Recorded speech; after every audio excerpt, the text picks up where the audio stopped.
శ్రీకృష్ణదేవరాయల జయంతి వర్ధంతి కార్యక్రమాలను ప్రభుత్వం అధికారికంగా నిర్వహించాలని ఆంధ్ర కాపు సద్భావనా సంఘం అధ్యక్షుడు డాక్టర్ వాసిరెడ్డి యేసుదాసు డిమాండ్ చేశారు. ఆంధ్ర కాపు సద్భావన సంఘం అధ్యక్షుడు వాసిరెడ్డి యేసుదాసు ఆధ్వర్యంలో శుక్రవారం ఆంధ్ర భోజ శ్రీ విజయనగర సామ్రాజ్యం చక్రవర్తి శ్రీకృష్ణదేవరాయలు 517వ పట్టాభిషేకం మహోత్సవం పురస్కరించుకుని ఎన్ఎఫ్సిఎల్ రోడ్ కూడల్లో ఉన్న శ్రీకృష్ణదేవరాయల కాంస్య విగ్రహానికి పూలమాలను వేసి ఘనంగా నివాళులర్పించారు. ఈ సందర్భంగా వాసిరెడ్డి యేసుదాసు మాట్లాడుతూ శ్రీకృష్ణదేవరాయల వర్ధంతి, జయంతి, పట్టాభిషేక వేడుకలను కేంద్ర రాష్ట్ర ప్రభుత్వాలు నిర్వహించాలని డిమాండ్ చేశారు.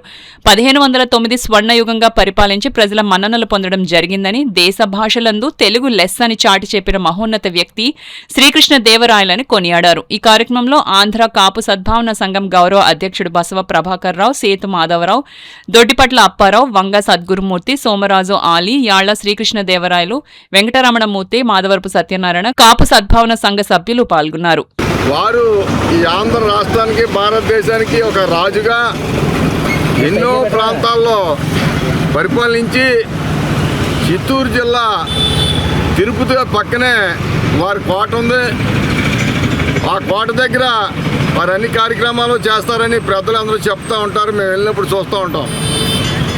ఏదేమైనా భారతదేశానికి గొప్ప చక్రవర్తి శ్రీకృష్ణదేవరాయలు. కానీ ఈరోజు కేంద్ర రాష్ట్ర ప్రభుత్వాలు వారికి అధికారికంగా పనిచేయకపోవడం అన్నది చాలా బాధాకరం అని చెప్పి సందర్భంగా నేను తీవ్రంగా కేంద్ర రాష్ట్ర ప్రభుత్వాలు ఖండిస్తూ ఉన్నాం. ఎప్పటికప్పుడే వర్ధంతికి, జయంతికి కూడా చెప్తా ఉన్నాం. కార్యక్రమాలు ప్రభుత్వం చేయాలని. అటువంటి పరిస్థితి ఒక ప్రాంతానికి కానీ, ఒక కులానికి కానీ, ఒక మతానికి కానీ, ఒక ఏరియాకి కానీ, ఒక జాతికి కానీ నాయకుడు కాదు. యావత్తు తెలుగు రాష్ట్రాలకు ఒక చక్రవర్తి, భారతదేశానికి ఒక నాయకుడు.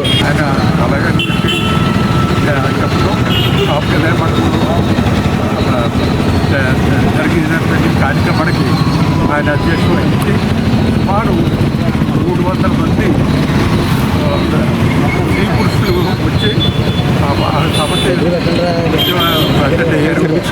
దానికి ఘనంగా జరిగింది. ఆ కార్యక్రమానికి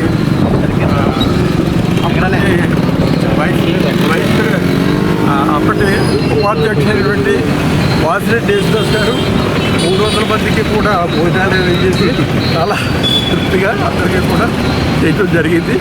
అది నేను కూడా ఇప్పుడు జ్ఞాపకం చేస్తాను. ఇవన్నీ రాసే దగ్గర ఉంది. దయచేసి వారికి జవాళ్ళు అర్పిస్తున్నాం. పట్టాభిషేకానికి కొంచెం తొట్టించాలి. మరి ఆయన పోయేది కాబట్టి